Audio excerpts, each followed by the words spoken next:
just entered the underground, where we play indie artists from around the world. Now, here's DJ Stevo. That's right. This is DJ Stevo. We are live right here now in the Underground Show. I have a really cool blues artist. His name is Mike Imbasciani. And how are you doing, Mike? Good. How you doing, man? Did I pronounce your name right? Imbasciani. Imbasciani. All right. I have problems with pronouncing those Italian names for some reason. Right. So cool. How you doing today? Good. Thanks for having me, man. It's good to be here. Yeah, man. I just, we try to change it up here in the Underground Show, and you're kind of like old school for a young dude. You're bringing back the good old music, I believe. Yeah. And I just wanted to get you on the show, and talk to you a little bit and let the world see some of your music and hear your music. Very cool. Well, thank you very much for playing it. Yeah. So tell us a little bit about how you got started in the music. Well, I'm 21 years old now. I'll be 22 at the end of November, and I started playing guitar when I was 5. And I started with a lot of Beatles music and Bob Dylan music. Yeah.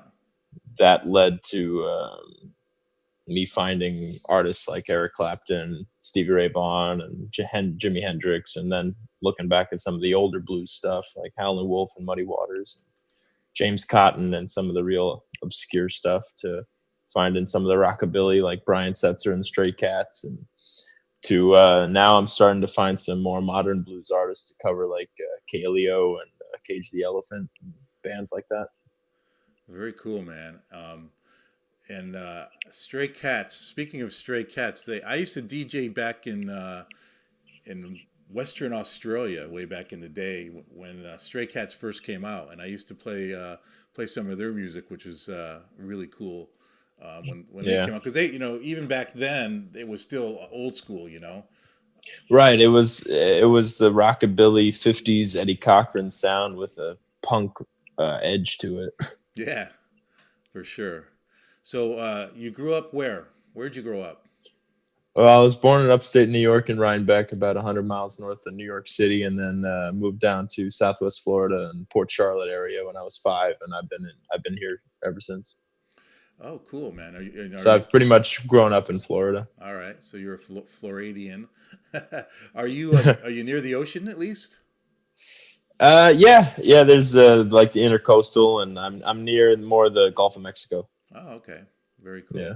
Never been to Florida, but I too am from upstate New York. I'm a couple hours up from the city in a old carpet mill town called Amsterdam, New York, which is pretty nice, pretty cool. And it was known for back in the day. It's like a boarded up town now, it seems, but it back in the day was known. It was in the Guinness Book of World Records for most bars per capita. because it was a factory town, where they produced carpets. There was a bar on every corner. There you go. And a pizza joint. Of course, can't be in New York without pizza. Yeah, man. So really, really cool. Yeah. So what actually started you in the music? Is it just something you heard or saw, or did your parents introduce you to music? Tell us about that. Yeah, my parents had and still have a big influence on me with my music. I mean, my dad grew up listening in college to all the Beatles stuff and Hendrix and Cream and Clapton and all the Bob Dylan music. So it was a big influence on that. And when I started playing, I was either going to play piano or guitar. And so I started with guitar. And now I do play a little piano and drums, harmonica, bass, and guitar, and sing. So I try to do a little bit of everything. Yeah, you should. But or at least have that knowledge. And my dad started taking lessons with me when I was 5 from a guitar teacher, and Nice. I just always kept with it. And I've had quite a few teachers over the years, and been very lucky to find the folks I've been able to find and play with the musicians I've been able to play with. Yet you're only 21. Yeah. Wow. It's amazing. It blows me away, young talent that, I didn't get to see all of your journey so far because I'm just now met you through our mutual friend Bob Austin, and Yeah. I haven't Yeah. seen Hello to Bob. Big Bob. Big fan. Always watching everything. Yeah, Keeping an eye on me. he's amazing. And so I haven't watched your journey from say 7 when you started till now, but I'm surely going to be watching it from now until forever. So Yeah, man. Well, thank you. we're there Excellent. for you. But I wanted to play a song, man. So people who haven't ever heard you, because I have played you on my show before, I wanted to play a song so they can just get to know who Mike is. And let's see, we're going to play one of your originals. I think we're going to play Letters in the Attic. All right. When it's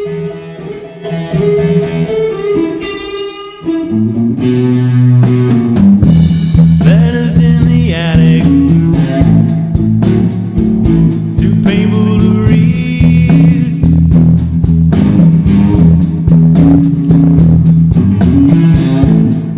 Just my past life, but memories fade. Was it real? Was I there? Do I remember or care? Do I forget?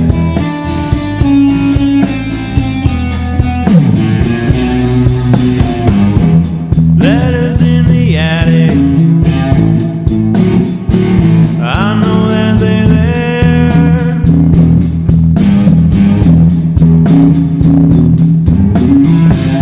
She had her chances, could have avoided those tears, but she chose another path, trying to overcome her fears.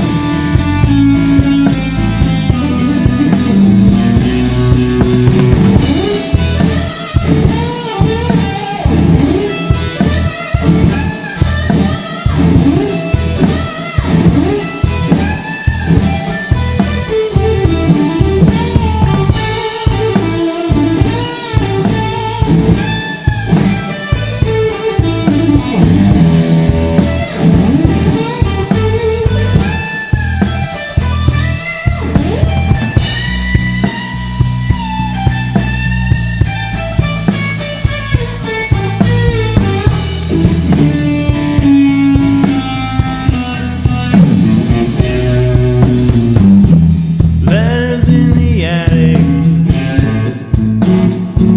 I want no one to see. Was it real? Was it me? Relive it now, let it be. It was a life I don't wanna remember, and I need to forget.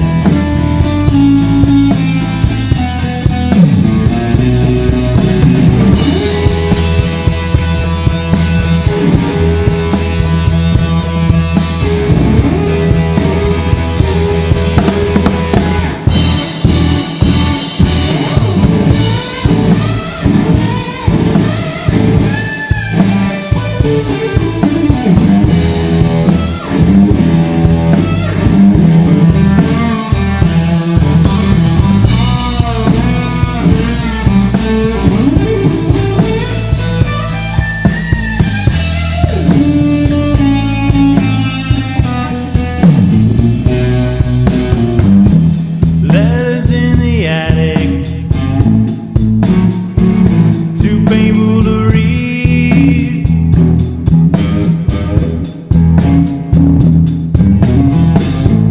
Don't make the past something it's not.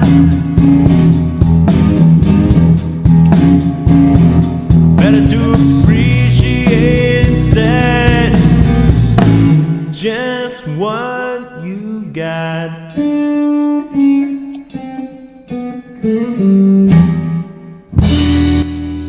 Yeah, baby. Woo! That's amazing. Thank you, sir. And you didn't get to see it, but we were flipping through some of your pictures, and man, like ZZ Top says, sharp dressed man.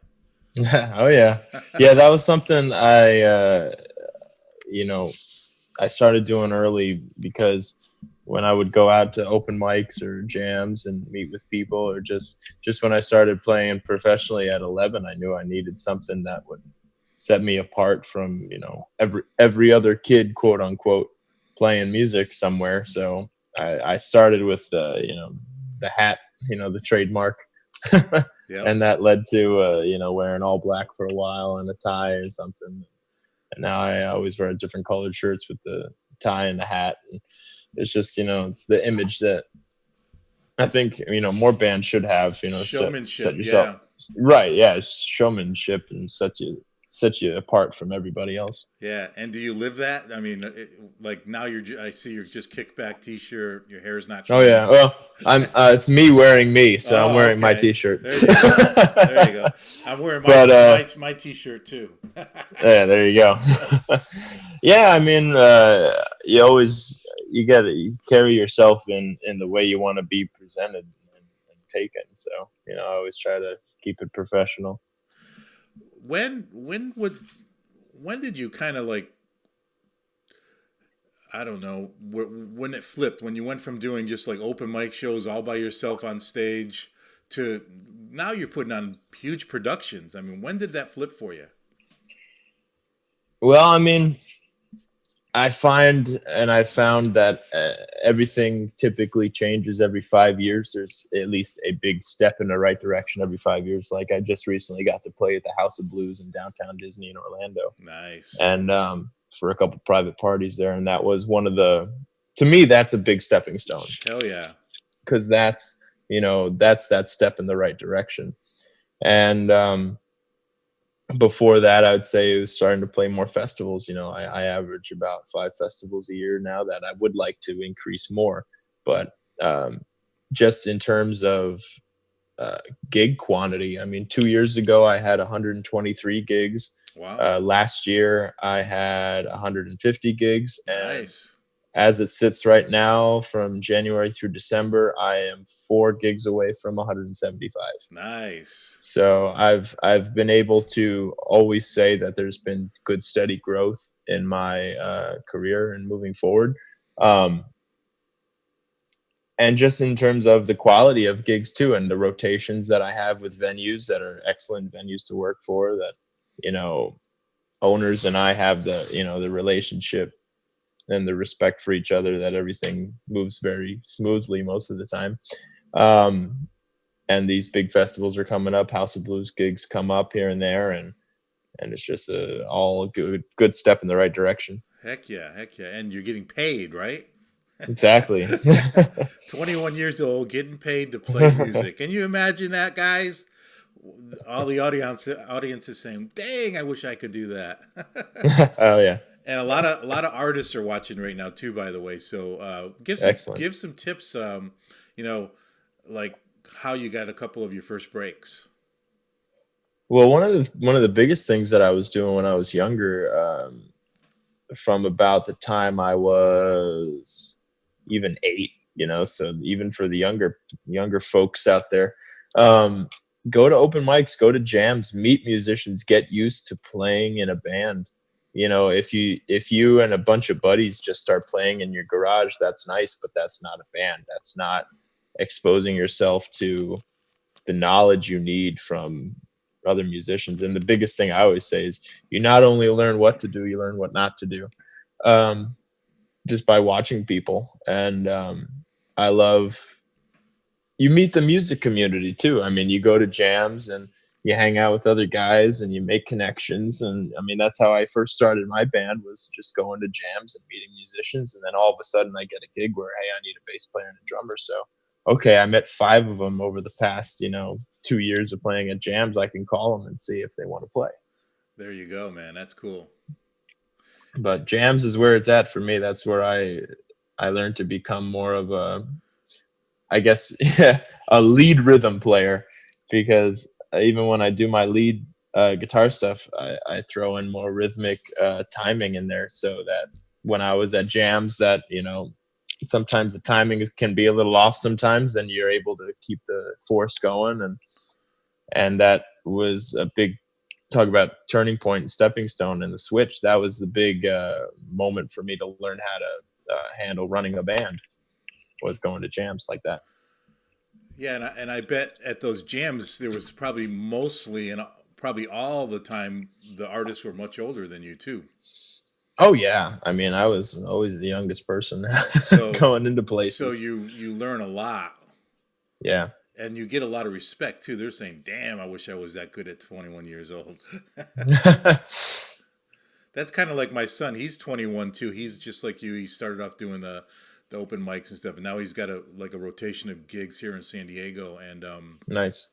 He started out like at the open mics, and a lot of the open mics that we go to, the older guys will hang out after the open mic, and then they'll jam. Right. And they would always ask him to stay, and he could just jump in on songs and just start playing. No, you didn't even know the song, you just start playing. So that makes you a better artist, I'm sure, too. Exactly. That makes you able to literally roll with it and be able to do whatever you need to do and improvise. Improvise is one of the biggest things. I mean, people ask me whether or not I'm going to go to, music college or not. And, I say, well, first of all, I do well enough all right right now that I don't need to do that in terms of a degree in music anyway.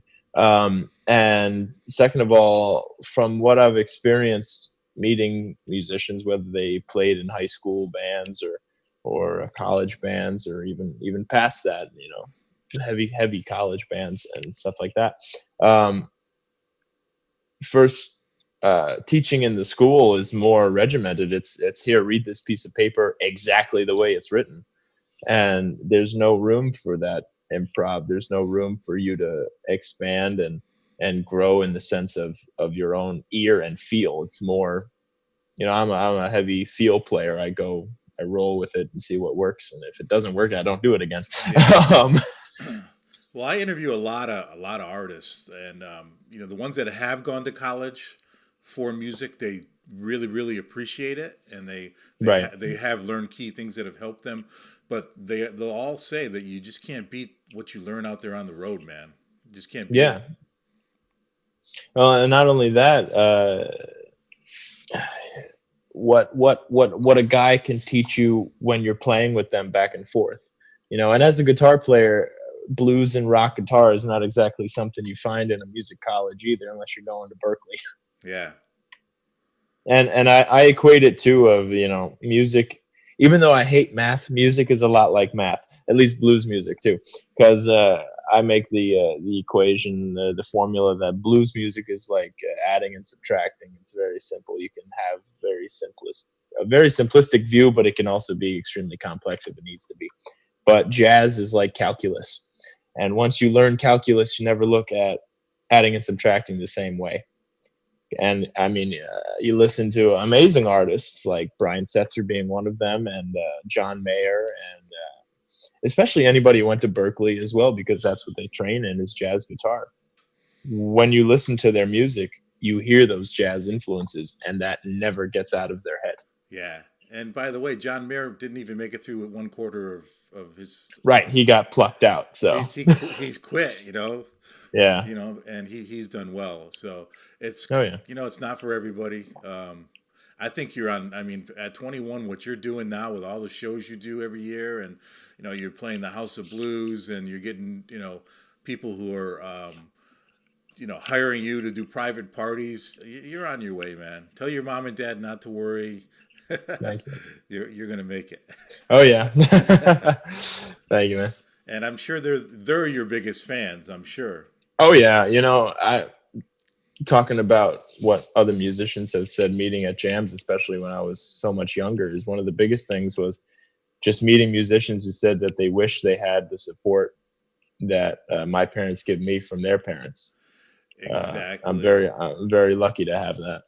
Yeah, I was at a festival and my son was performing with mostly older artists, and one of them, a band that he was breaking down as he was getting on stage, came up to me and said, "Man, I wish my parents were as supportive as you are," And they said, "We might not have to be doing this festival today. We could have been at the House of Blues." Or Yeah, right. Yeah. So, well, cool. Let's play another song, man. I'm grooving to the tunes for sure. And Awesome. well, actually, you know what? Let's talk about "Letters in the Attic." That's an Okay. original song. We Yeah, just one of my played it. 4 originals. Let's talk about that.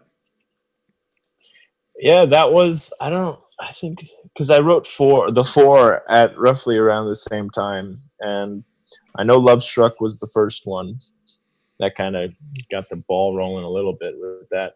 And with Letters in the Attic, I was thinking, I just want to have a nice, good, heavier blues song that I can have some nice nitty gritty solos in, that I have that freedom to work around in.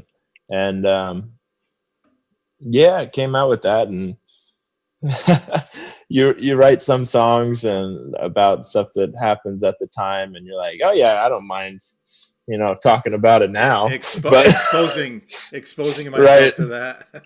Right, and then you sing it for your, because I think they're pretty old now, the originals. I forget when I originally released them, but they've got some date on them.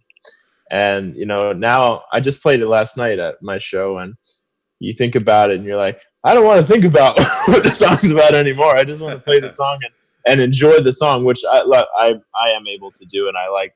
Letters in the Attic of my 4 is probably my favorite. So. All right, well, let's play another one. We're going to play, speaking of love, let's play Love Struck, everybody. Here's Love Struck.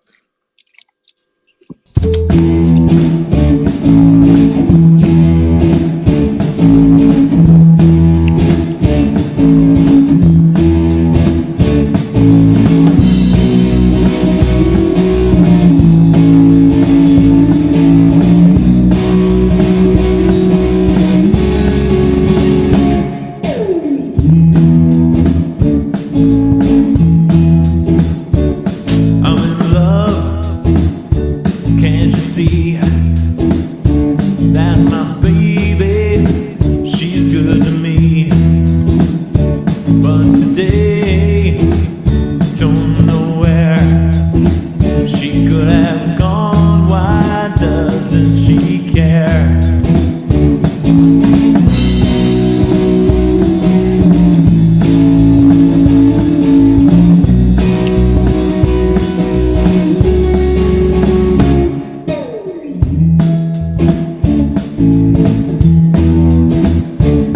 I'm in love, can't you see? She makes me crazy, not where I wanna be. Try to focus, she's my life. Does she care? Well, I guess she just might.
Dudes Yeah, in man. Love. What's her name? uh, that's classified. Yeah, that's good. Woo! How long ago did you write that one? Like I said, that was the first one I wrote, and that one actually started as an instrumental because I came up with that rhythm line there in the beginning of the song. That is basically the essential rhythm of the song, and I played it as an instrumental for about 3 months, and then I finally sat down and wrote some lyrics to it. So she was sitting on the bar stool. Oh Your eyes yeah, met. right. Hey, sometimes you just gotta use a figment of your imagination too, right? It works. Exactly. Got to tell a story. Yeah. So a question I always ask: what was it like growing up as a kid? What other than music, what the heck did Mike do?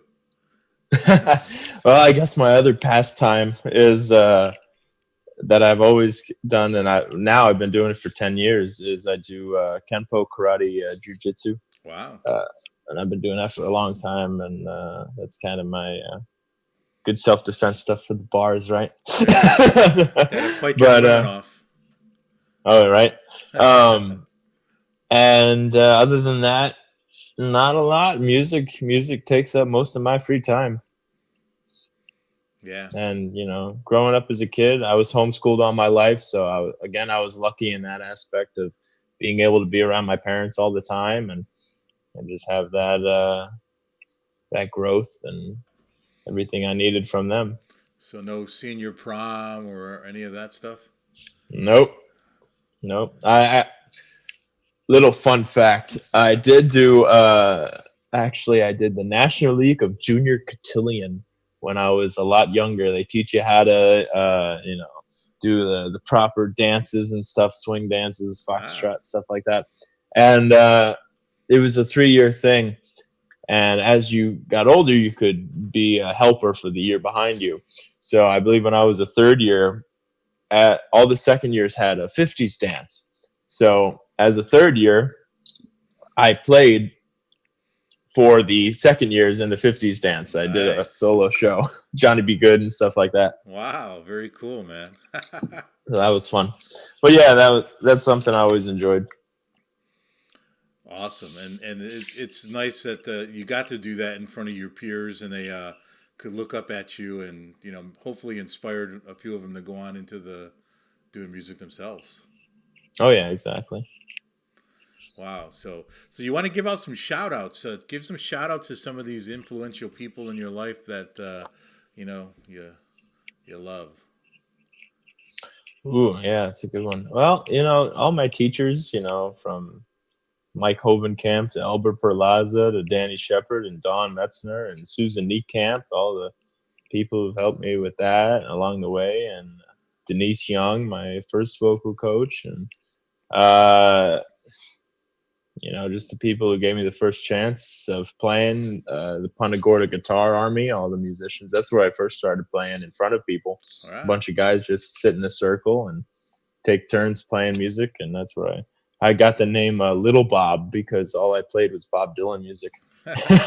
And I sounded so much like him, which I still don't know if it was a good thing or not. Yeah, he did very well Yeah. for never being able to understand a word he said. Hey, he won a Nobel Prize. I know. Yeah. Yeah. Well, cool, man. So, what's coming up? What's coming up in the future here? A lot of shows, a lot of festivals. I know I'm playing the Taste of Lee Festival in November and in downtown Fort Myers, and hopefully some more House of Blues shows coming up. Eventually, it'd be nice to do. Like I said, the last 2 shows I've been doing were private parties booked through the venue, and hopefully get a public show soon where I can invite all my fans who have been dying to go see me up there. So, it'd be nice to be able to do that too. Well, I know people in the House of Blues family, and I know there's nights that they allow you to sell tickets and Right. put on shows Right. also if you're ever interested in that. And Yeah. it is well known as you are, you could actually turn it into a profit by working a deal where you. I know when my son would play there, we would. I made a deal where after the first, like they want you to sell 100 tickets, and Yeah. anything after the first 100 tickets, I made a deal that he would get a cut of $3 per ticket. So Right. if you get a couple hundred people to go there, you put a couple $100 in your pocket. Oh yeah. Well, and I've been, like I said, I've been lucky to have the rotation I do, where I have, I'm actually booked every Friday and Saturday night through the end of the year now. That's cool. Man. And just staying busy with shows like that, and I've been lucky to be able to play in Nashville and Nice. Memphis, Atlanta, Orlando, Miami, Austin, Dallas, Texas, and some places out in Arizona. So I haven't been out to California yet. Well, but come out. I can get you on stage. So, have you ever thought about doing some of these like Idol or The Voice or anything like that? Or there were two instances where I have done that. There was a special thing for our local Fox affiliate down here that they sent out invitations for the X Factor audition. Oh, okay. So I did that, and I got invited by America's Got Talent to quote unquote skip the line and go to their show or go to their audition thing in where was that, Tampa, I believe. But with that, the skip the line, I mean, these shows, people only see the TV aspect of it. There are rounds and rounds and rounds and rounds way before anybody gets seen on town television. Yeah. So with that, it was a 10-hour day with America's Got Talent thing, and we showed up bright and early. We had our little piece of paper, so front of the line, thank you very much. And it's a good thing we had that, man, because the line was around the building like twice. Yeah. If you were to stretch them out, I'm sure. And but even the ticket I had about, I'd say 100 to 150 people who had that special, get to the front of the line where you are at least guaranteed a visit to in front of somebody. Yeah. And so we you go and they go up and they go, what's your talent? You have dancers and singers and bands. Yeah, I'm a juggler. Look at this. And well, no, I mean it was regimented. They had everybody, different groups, different rooms, everything. And single dancers, duo dancers, group dancers, young group dancers, cheerleaders, jugglers, comedians, musicians, solo musicians, bands, all this stuff. Yeah. But so they shipped me off to this room, and there were about 20 people outside the door of that room sitting in chairs, and they called people in 6 at a time. And so I get called in, and there's just one lady sitting at a little table, and she's one of the producers of the show. And they have all 6 of you in the room, and they go, you have 30 seconds each to sing something. Impress me. Impress me. Yeah, right.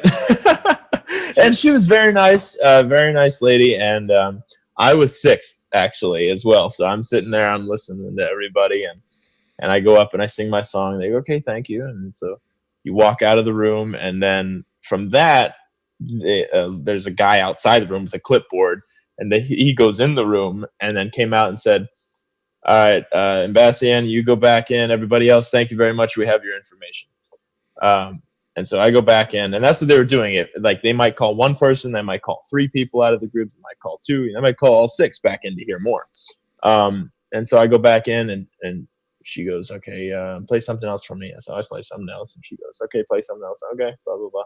Then, all right, I want you to take this piece of paper. It's like Alice's Restaurant, when he's on the Group W bench, take this piece of paper, kid, and go down and go see the psychiatrist, room 604. And so I go down there, and getting more injections, inspections, neglections, and selections. Um, but from that, I was put in another room for about 3 hours, and that led me to sing in front of somebody else. And from that, they gave me another piece of paper and said, "Go to the." Um, from that room, had a camera, three people sitting behind a table, and a sound crew. And one of the people sitting behind the table was the lady from the first room, and said, "Sing a song," and I did my thing. It was basically a screen test at that point. How marketable are you on television? Yeah. And so I did that, and they said, "Thank you very much. You've gone as far as you can today. We have your information. If we want you to go further, we'll give you a call." And the phone never rang. It's one of those, it was a fun experience. Would I ever do it again? Probably not. But it was fun. Yeah. I've been through a lot of that with artists and stuff, and I actually got on the X Factor. I didn't get on it, but a group of girls that we were mentoring and helping out made it to the show. So we went through that process with them, where they were on the show, Right? And it's even worse there because they got there. They had to be there like 6 a.m, and they paraded them up and down the street up in L.A. Up and down the street, all the artists were just walking up and down and like getting the footage. and any like if you were a VIP guest, as they called us, they would have you walk up and down the street, and then they bring you to the green room. You're back there. They're saying, "Can you move over here?" The videotape. "Can you move over here?" And they're using. Can you pretend to like warm up your voice? They used and abused you. And then the girls. There was 2 shows. They were taping 2 shows. They didn't get on till like 9 o'clock at night. And it's like, how are you going to even perform halfway decent after a day like that? Yeah. So yeah, they use and abuse you. Well, okay, fine, all and dandy. I liked The Voice when The Voice first started because that was a good premise. But in the end, it's a television show. They want good TV. Yeah. I see it as, okay, if you get far in that, and even if you win, good for you, good job. A lot of these, what's a big name? Carrie Underwood won, so but look at it, she was one of the first. Right. So it wasn't at the time a good for TV thing, But now, just knowing how much it takes to get on the actual show on television in front of these judges and some of the people they let up to do it. Yeah. It's all about the show. You have to have it's all about good TV. You have to have a story, some sort of story, or you have to be embarrassable. Well, and that's unfortunate. It's not about the music anymore. It's not about how actual good you are. Right. So that's why, and that's another reason why I live in Southwest Florida and not New York or LA or even Nashville, because I had a guy who was from Atlanta tell me, it's better to be a big fish in a little pond than a little fish in a big pond. I'm grinding away. I'm doing my job. I'm making a living. And I've been able to have that steady growth where I'm proud of my product, quote unquote. I'm proud of my ability and what I'm good at, where if I just keep plugging away, that something's got to happen eventually. Yeah, and what you said just rings so true. I have an artist friend who he's one of the first artists who ever came down from Los Angeles to be live on my show. His name's Darius Lux, and he's actually from England. He went to school in England. He ended up making it to New York, working for a big record label, writing as a songwriter. So he wrote songs for other people, and and some of them, have made it, and he's got some income coming from there. So he went from New York over to LA, and then he's trying to get into the scene. He's now trying to be the big fish in the big pond.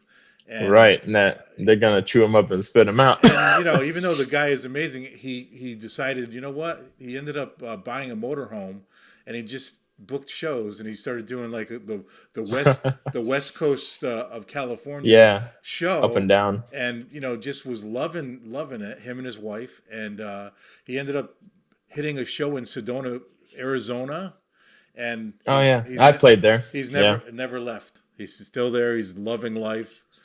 Hey, Sedona's fantastic. If I could move anywhere, that's where I would go. Yeah, I love Sedona. yeah. He's there now. Actually, another fun fact: my jewelry that I wear, I've got a turquoise bracelet and everything, and a hat pin, and all turquoise stuff that I started wearing. I all got it from mainly around Sedona and in Sedona, Arizona. I love it there. Cool.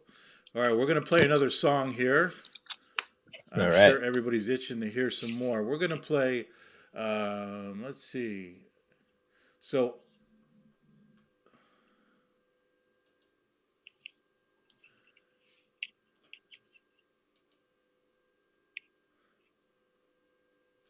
Let's play Unchain My Heart. That's an original song too, Mike? Oh no, Unchain My Heart is Ray Charles and okay. Well, let's play that one because I've heard that one and it's pretty cool. So we'll play that for right now. We'll come back and then we'll introduce one of your other songs. So here's all right. A cover song which he does really well, Unchain My Heart.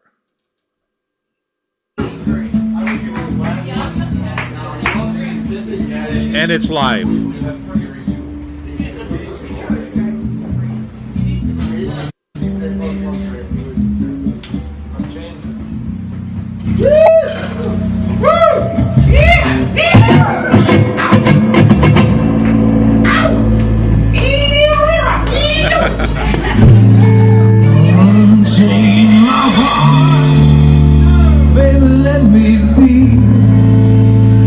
You don't care. Please set me free. Unchain my heart. Baby, let me go. Unchain my heart. 'Cause you don't love me no more. Every time I call you on the phone, some dollar tell me that you're not at home. So unchain my heart, baby, set me free.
under your spell, like a man in a trance. Whoa, but you know darn well that I don't stand a chance. The one chain my heart, let me go my way. Unchain my heart, you hurt me every day. I'll leave you doing life of misery when you don't care about the peace for me. So unchain my heart, oh please set me free.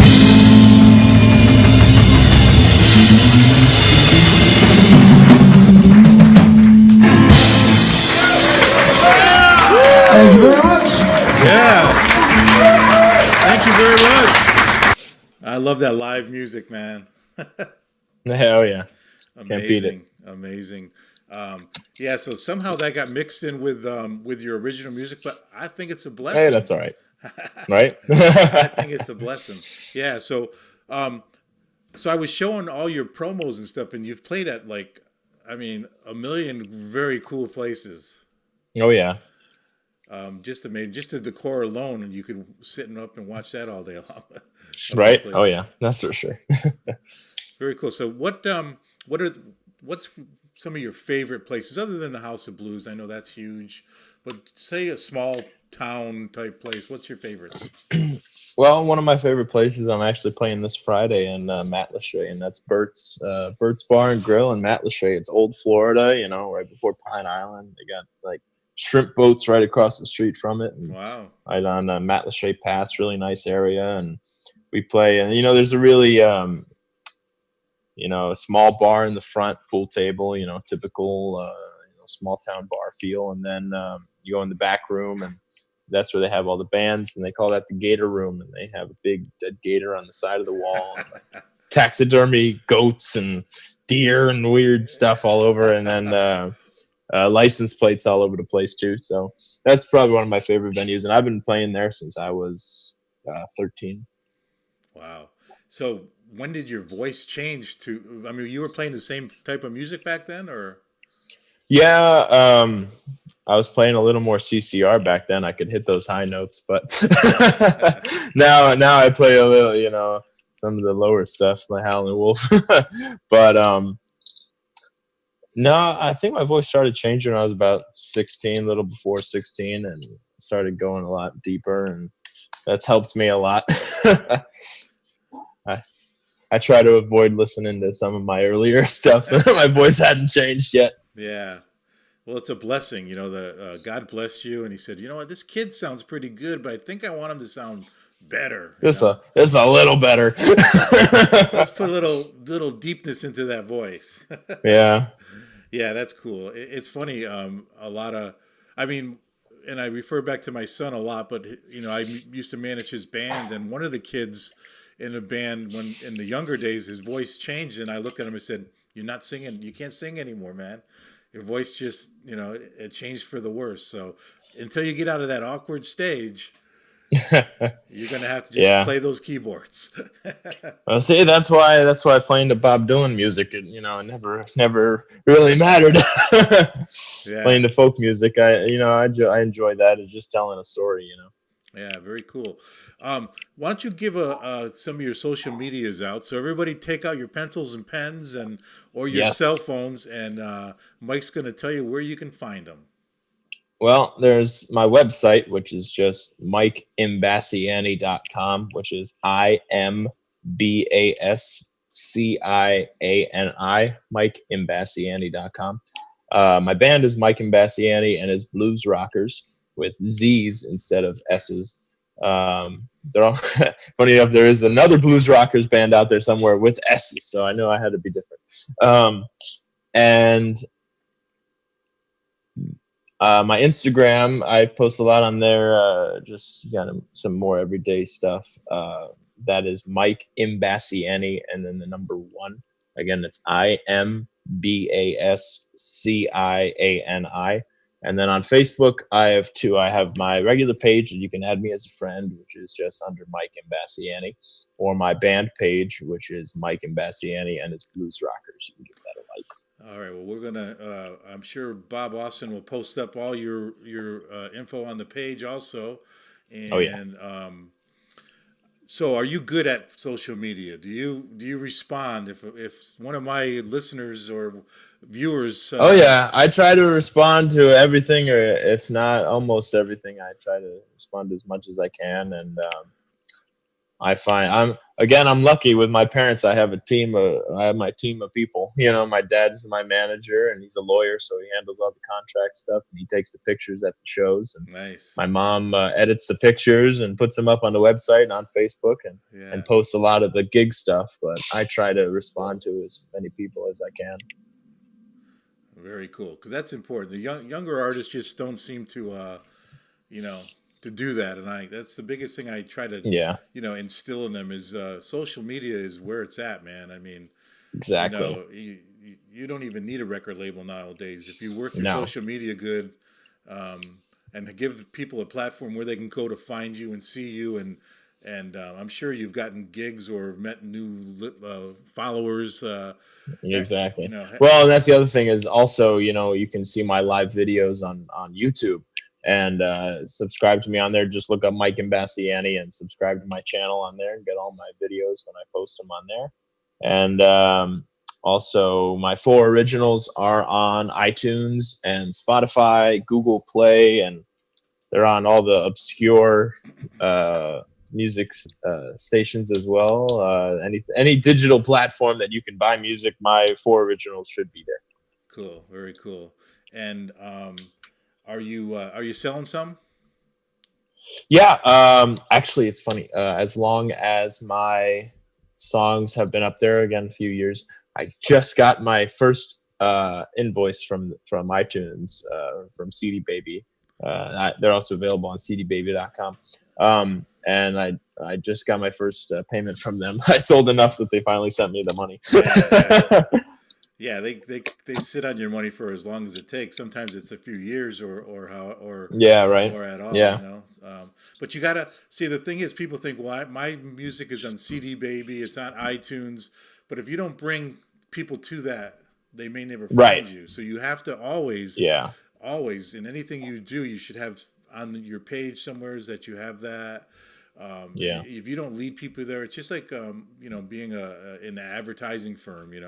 If you don't advertise, you gotta. That's where advertisement comes in. So you have to draw people there. You just can't have it on there because there's 5 million other kids just like you trying to sell an album or two. So so that's so important too. How about a couple more tips for some young artists who kind of get out of the bathroom doing YouTube videos to get down stage at even the House of Blues? Well, obviously it depends on how good you are and what people are willing to do, but exposure, quote unquote, only takes you so far until you're being taken advantage of. You can, in the beginning, yes, obviously, I still have it's funny, I still have my first receipt from my first paying gig was a church picnic for 2 hours, and I made $25, but I got paid for it. You did. You know what I mean? Being a musician or being a band leader and being a performer is a job just like any other job, where you don't go to McDonald's and ask for, well, I want to try out your burgers, give me the first one free. Right. Well, people try that, but right, but they say no. Musicians need to learn to say no. Exactly. Where you have a service, you're offering a service to somebody, and you can love playing music all you want, but if nobody's hearing you in the places you're playing for free anyway, it doesn't matter. And B, you should be rewarded for what you're doing. Right. And there's a lot more than just that 2-hour show. I mean, you practice. That's what people see. They don't see the hours of practicing the songs, the booking of the gig, the getting to the gig, the setting up, the playing. The playing is the fun part. Yeah. The tearing down and then the driving back after you're tired from playing. Yeah, 3 or 4 hours. so that $25 didn't go very far. Yeah, right. Well, yeah. Luckily, I was solo back then too. Yeah, imagine splitting that 4 ways. No, thank you. And so, and the other thing I say too is, start your bubble small. I mean, I'm expanding my bubble now to Orlando and the House of Blues stuff, but you just start small and patience is the biggest thing. It takes time. It takes tons of time, and I've been doing this for a long time already. And things come to those who wait, and you got to be patient. And you have to ask too. Right? Yeah. I You mean, you know, can. Well, and that's why I like jams, because you can go to a venue that has a jam, play in the jam, make sure somebody sees you playing in the jam. The owner, or go up to the owner or manager and say, "Hey, I'm here. I'm interested in playing. I'm going to be playing in the jam. If you want to hear me, hear what I sound like." Because I don't care what people say. Nobody listens to demos. I've sent demos to back in the day. You spend the money on putting a little thing together and you send it to people. And I've gotten festivals and you talk to them and they say, "Now we get so many of those, we just throw them in the garbage." yeah. So at that point, people scour YouTube, put YouTube videos up, but don't put some effort in your YouTube videos. Get a good, do gigs where you might not be making a lot of money, because you have to put that money back into it. You buy a good camera, Right. get a good PA system, buy a decent amp. Yeah. What you bought at Guitar Center for $50, 5 years ago, isn't going to be good enough to play even a small venue.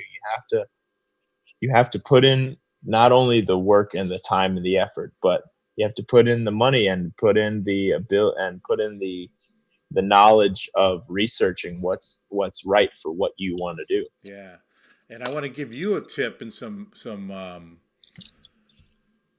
I have a Q2 and Zoom camera, and it's an amazing camera for doing live shows. It's way better than like the phone. I mean, you can throw it up on a tripod, and I'm actually streaming with it right now. If you're near a computer, you can actually do like Facebook Live with it also. But if you're out on the road and you can't hook into a computer, then you can only record on it. But Zoom is known for their sound, so you will be blown away by the sound when you play it back after you record it. It's just amazing. So Nice. Yeah. 150 Yeah. On my in my studio, I have an interface set up with microphones and that, but no camera or anything. That's where I do all my home recording for my.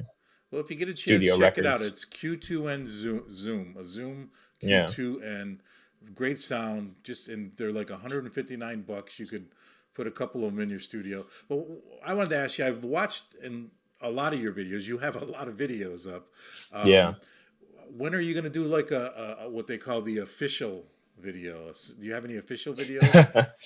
That's something I've thought about doing an official video. I want to. My priorities have been gigs, getting my gigs going with that. My next priority down the line is originals. Again, getting more of those. And from that, I put an original together that, is something that I really want to push a lot. Then I would say putting that into an official video like that. I have done, and it's on YouTube. It's sort of like a compilation of all the different genres that I do, and that's kind of like an official video thing like that. But it'd be cool to do a show with 2 cameras, and I have done festivals at night. Luckily, that way the video was good. I did a festival opening for jazz trumpet player Rick Braun, and they had a full camera crew there. Nice. Because they had over 2,000 people. Wow. The people in the back, they had a screen so that they could see what was going on. Yeah. and so they had the video crew. They had 3 cameras. They had a stationary one back by the sound mixer, and 2 of them moving on each side, one on each side moving, so they could get the feed for the screen there. So something like that, actually recording something would be very nice to have eventually. Very cool. Yeah, for sure. All right, well, let's play your last song, I think, that I have. and we'll talk about it afterwards. But You and Only You, that is an original song this time, right? Yes, that is one of the originals. Okay, Yes. so we're gonna play that one. Actually, we have Can't Go Back also. You got time to Yeah, hang out? that's You got time to sure. hang out with us? Which one would you Yeah. like first? Which is the one we should end with? Let's do Can't Go Back first, and then we'll end with You and Only You. Here it is. Can't Go Back.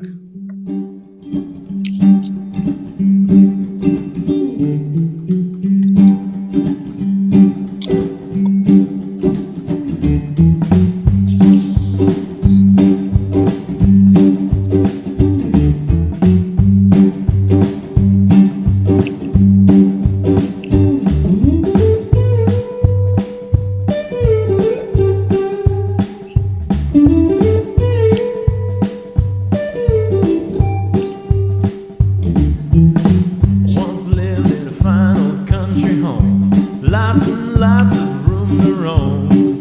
Life moves on, now it's gone. Enjoy it while you can. Remember, Jack, can't go back.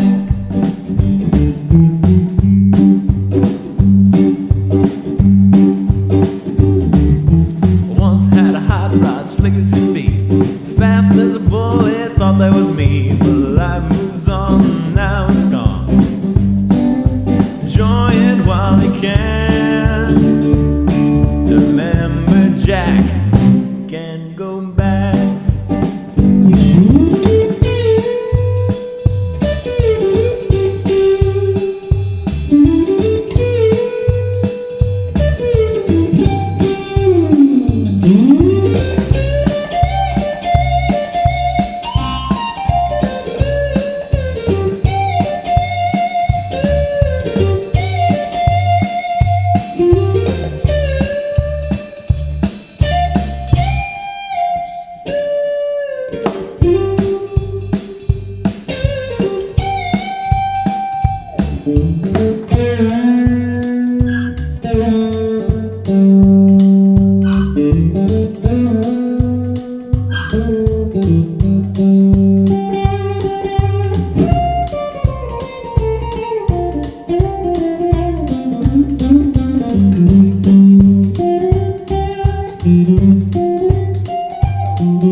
Once had a girl, said she loved me forever.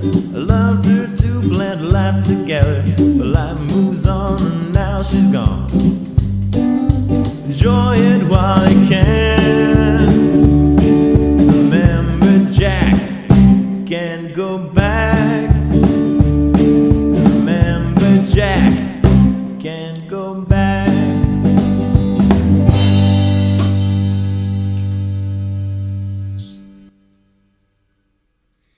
Very, very cool.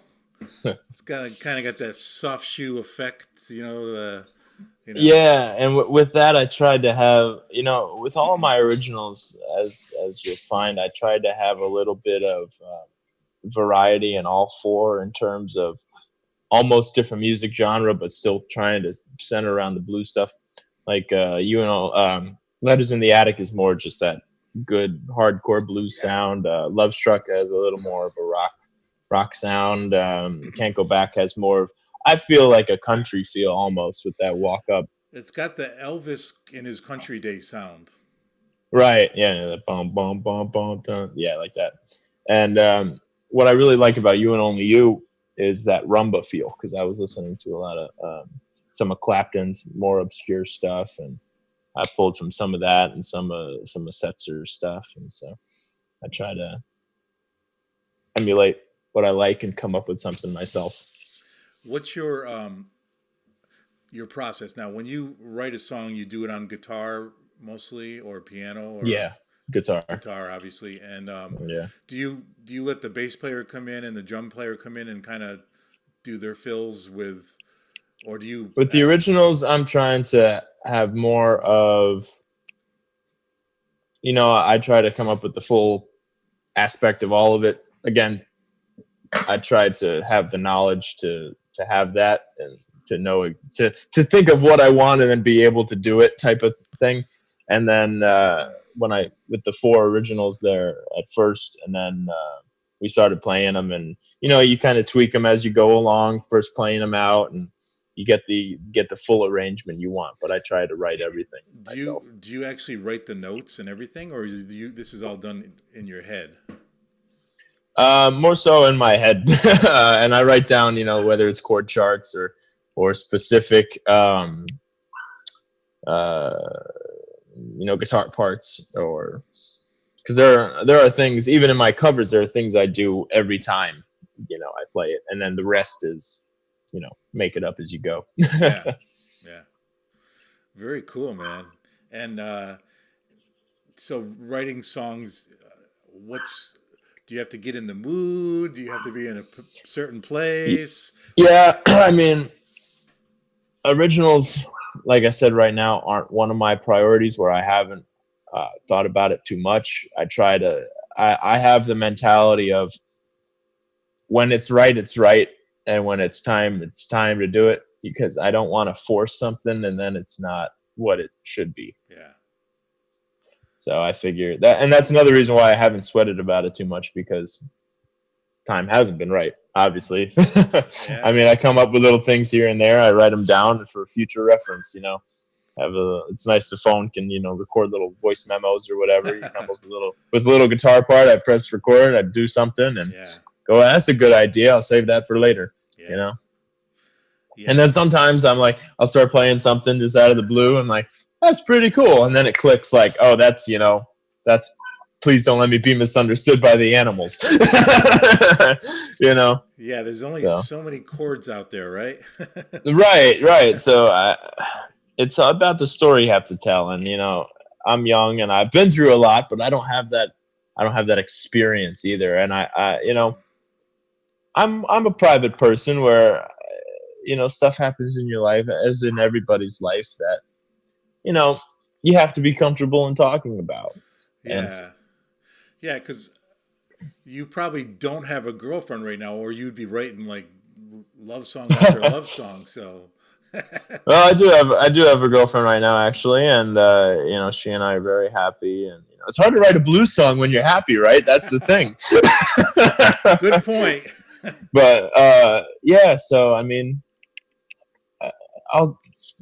that's been my thing lately, is patience, to me and for me, and seeing, knowing that I can grow and always be better in just terms of my playing, of my singing, of my stage presence, of my show in general, and of my songwriting. It all comes in time, and it all comes with practice and hunkering down and doing it. I think you've done it all right. You've kind of set the right pattern that works. Right. I mean, Thank you. The first thing is being able to get out in public and play music. You accomplish that. Next thing is to start getting paid. You've accomplished that. Next thing is to start building your own identity. You've done that. So really, it's kind of just expanding on all those areas, and I think you're doing a great job. Well, and you said it yourself earlier. Your friend there, who now lives in Sedona, he was an amazing songwriter. He's selling his songs to other people. There's nothing wrong with it. Mailbox money, they call it. It's funny. There's nothing wrong with that. I mean, as a musician, it's my job to put on a good show. It's my job as a musician for not only to make myself feel good playing the music, but to make other people feel good. We all have problems. Everybody has their issues they're dealing with in their life. People go out to see a show. People come out to see me to forget about their problems, for me to be able to play music so that everybody can just relax and enjoy the music and enjoy the show. And that's my job. And I feel that I do my job very well, where originals aren't necessarily necessary for that. Right. When there are people like your friend who are 100 times better at it than I am, and another thing is, the area I play in, and even music in general, people want to hear what they know. too. I was just gonna say that he writes songs, but he plays a lot of cover songs too. You're right. Yeah. You have to please the audience. They may not have ever heard you, and sometimes it takes 2-3 times to hear a song to get it or to like it. So Right. you know, Well, and that you talk about tips for younger people. That's my tip too. Don't be in an all original band, because all original bands don't go anywhere, because it's unfortunate, but nobody wants to hear your originals, at least at first. Yes. You know, if you're playing an hour show, you have 1 hour to do something, or a showcase or whatever you want to call it, or a festival setting. That's about 13 songs. So depending on how long they are.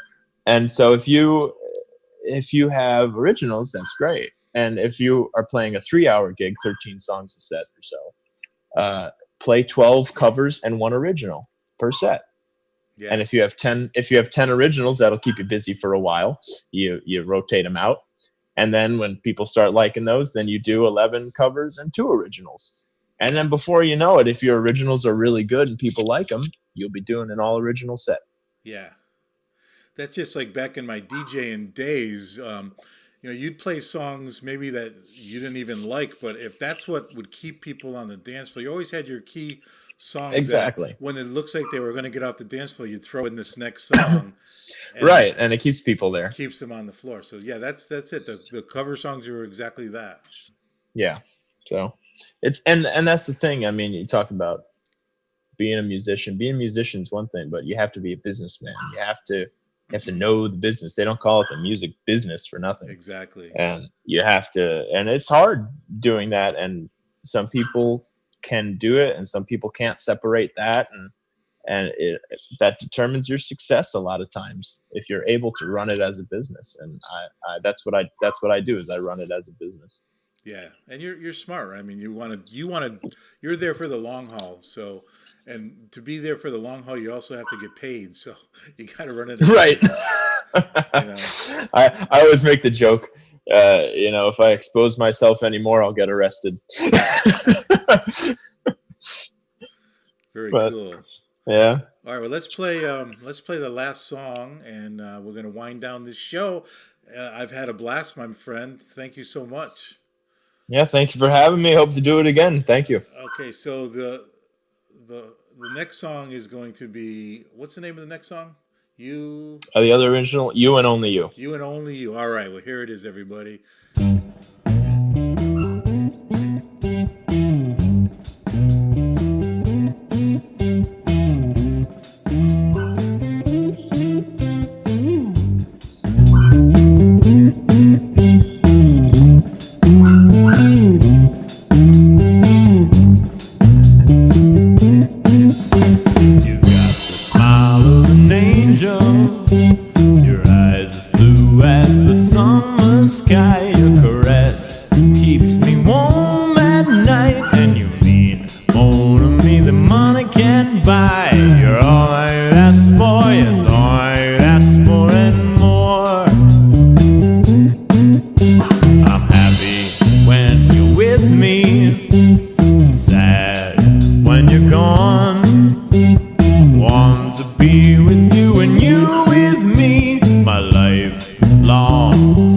Is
Yeah, baby. Yeah. Very cool, man. Great song. Thank you. Tell us about it. Well, on that, like I said, I wanted something a lot different, and you listen to some of the old Ray Charles stuff and tune off Clapton's "Money and Cigarettes" record, and I really loved listening to that rumba kind of vibe. So I wanted to do something with that, and I wanted to have a little more of a upbeat song. Very, very cool. Yeah. Um, so influences. I know you've thrown out some names, but who really, really, as far as an artist you really look up to, has influenced you over the years?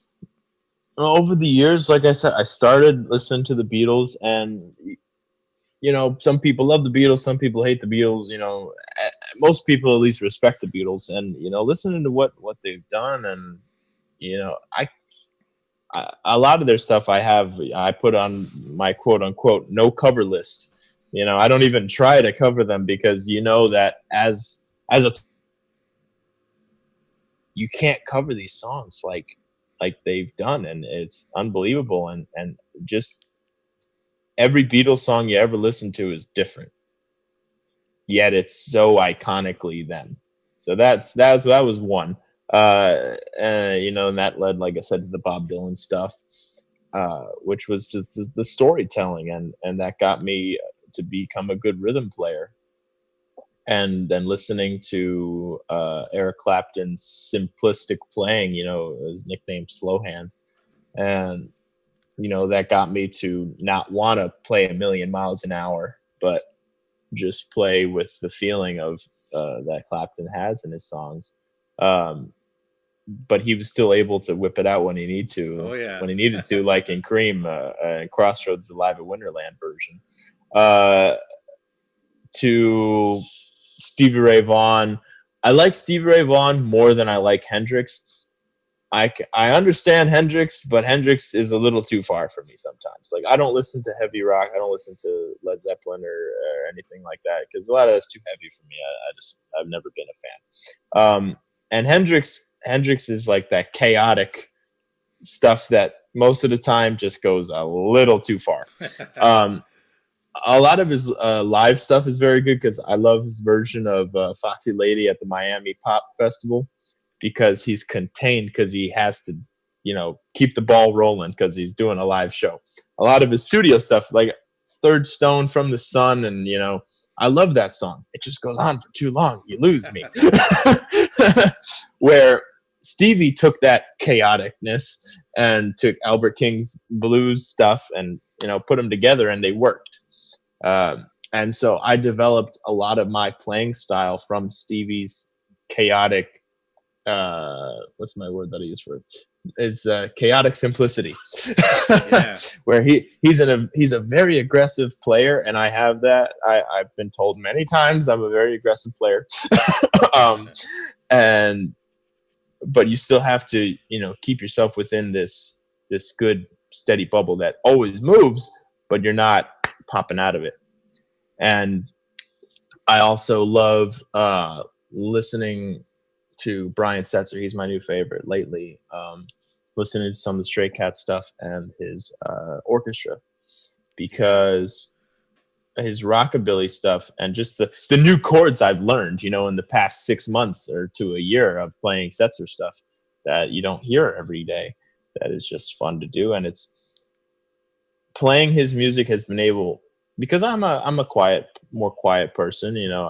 When you're on the stage, you put on a show. That's my job.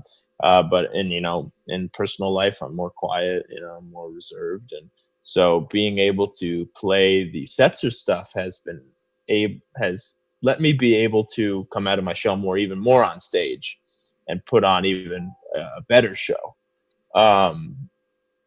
And in my spare time, people always ask me what I listen to, and I love listening to Simon and Garfunkel, actually. Yeah. Simon and Garfunkel, Nora Jones, folk Yeah. music like that. Right. And I love, you can't. You are, okay, maybe the Eagles, but that's how many people. Simon and Garfunkel's music is just so you listen to it and it sounds so simple, and then as a musician you look at it and it blows your mind, of how complex it truly is, and the stuff they were able to accomplish as a duo, and in the studio doing weird things like in Bridge Over Troubled Water. You don't even hear it unless you have headphones on, you listen to loud volume, but later in the song there's this sound of a crash somewhere in the background, and it's literally snow chains in an echo room. Oh wow. Who thinks of this stuff? Yeah. To me, that's genius. That's the genius of songwriting. That's being original. Yeah. And the power in their songs, and the stories that they tell. I play the Boxer, and what's the other one? The Boxer and Kathy's song, and a lot of their other songs I won't cover either, because they're too good the way they are. Yeah, you don't want to mess it up. Yeah. Right. Yeah. Wow. Well, really cool. And so the last question is, what's your favorite guitar? Fender Stratocaster. Yeah. It's the most perfect guitar ever designed. I mean, I've got an SG sitting right here, and SGs are top heavy. They're beautiful guitars. But they were the smaller version of a Les Paul, essentially, because Les Pauls are too heavy, made out of mahogany. You play for 4 hours. I've got a messed up shoulder already at 21. Wow. But, yeah. You play a Gretsch. Sometimes Gretches can be too big and they don't have a double cutaway, so you can't get up where you want to go. You can't play. I mean, Setzer makes a Gretsch scream, but that's all he plays, so he doesn't have to worry about dynamic changes. I play a Fender Stratocaster with a Seymour Duncan Pearly Gates humbucker in the bridge, so I'm able to get my Les Paul punch when I want it, and but still have the tonal clarity of a Strat. And then I have a Gibson ES335. That's my second favorite guitar, and I can do all my folk music on that because it can be clear as a bell. It's semi-hollow with the block of wood down the center, so it has that acoustic-ish sound, but it has the darker mahogany wood, so it has that darker tone, which I really love too, because I love the darker sounds. I've never been a fan of treble, and with that, I can still do my BB King stuff, either really nice and light or add some grunge to it. I think I even did LaGrange on my 335 once, because it's a Gibson. So Gibson's, a lot of the Gibson difference is style, between a Les Paul, a Flying V, a Explorer, a Firebird. You're essentially playing a mahogany guitar with humbuckers in it, which is the Gibson sound. So I'm able to get the Gibson sound through my 335, even though it's semi-hollow. I push it enough and I can get that drive that I need. Wow. Who would have known? Dude, I know. I analyze it. Dude, you are so knowledgeable, and I mean, for 21 years old, I mean, you sound like you've been around for 100 years. Sometimes I feel like it, but no. And to me, it comes down to you like what you like, you don't like what you don't like, and you play what you do like. And same thing with my amplifier. I have a Fender. Actually, shout out to my buddy Mike Skaggs out in Murfreesboro, Tennessee, who built me this amp. He took a 1969 twin reverb combo amp, just like a regular twin, pulled the chassis out and put it in a head unit, because any musician out there, and as you, I assume one with the guitars behind you, plus your son being one, carrying around a twin reverb is not fun because those are heavy. And so, is me and Mike's bright idea to put it into a head unit. So you can just take the head unit wherever you want. It's a hell of a lot lighter. Great idea. And you still have all the 85 watts of power, all the tremolo, the wah, wah, wah, wah, wah sound, the good reverb sound in it. And I play it through a 412 Marshall cabinet instead of a 212. Takes up same amount of floor space. And I have the ability to play very quiet if I have to play a nice folky dinner set with my 335. Or I can take it to the House of Blues and they tell me, turn your amp around, it's too loud in the front of the house. That's great. So it's able to handle whatever I throw at it, and I love it. So check out his amps, and if you need an amp build, it's P amps.com. And Very cool. don't forget MikeImbasciani.com as well. Post it up on my page. But yeah, go ahead and give your socials again, and we're going to end this show. Yes. All right. Mike Imbasciani and his Blues Rockers. Find me on my website, MikeImbasciani.com. That's MIKE. Then my last name, IMBASCIANI.com. Find me on Facebook. Add me as a friend, Mike Imbasciani, or like my band page, Mike Imbasciani and his Blues Rockers, BLUEZROCKERZ. And on Instagram at Mike Imbasciani, the number 1. Not on Twitter, but find me on YouTube as well. Subscribe to my channel, like the videos, and find my 4 originals on iTunes, Google Play, Spotify, and all those fun digital streaming services. Wow, brother, I'm telling you, what a great show. I had a blast tonight, my friend. Me too. Thanks for having me. You got it, and I'm so glad. Thank you, Bob Austin, for all you did. Yes, thank you, Bob. Bringing Mike to our front door, and actually Bob's back there, helped us with our sound check. He's going to be posting things for the show. He's doing a lot of stuff for us tonight, so thank you for that, Bob Austin. Big shout out to all you listeners out there, all the audience. Thank you for tuning in every Friday night. And I tell you, if you get the chance, like this guy's pages, let him know you're out there and loving him. And if you happen to be over there in Florida, walk up to him and tell him, say, hey, I heard you on the DJ Steve-O show.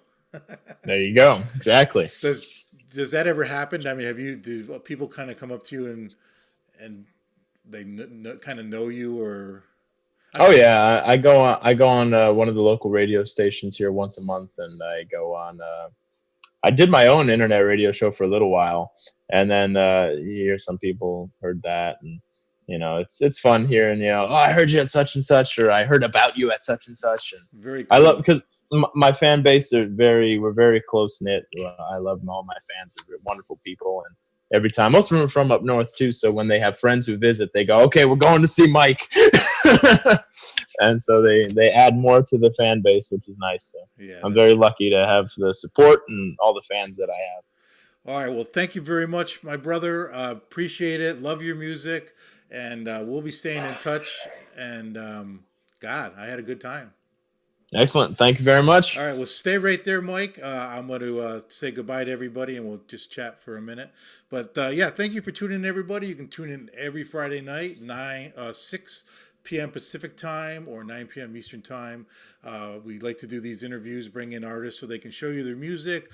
I believe next week we're going to have a live artist come into the studio. We'll be playing live on our Moonlight Session series, and we're going to have a lot of fun. So keep tuning in. If you haven't liked my new page, like it please. It's DJ Steve-O's Place. Go out and like that, because I'm at 5,000 fans here on my Facebook page, and I cannot allow any more people in, so I have to start up with that new page. So please go to that page. That's DJ Steve-O Place on Facebook. Thank you so much. Love you all. God bless. See you soon.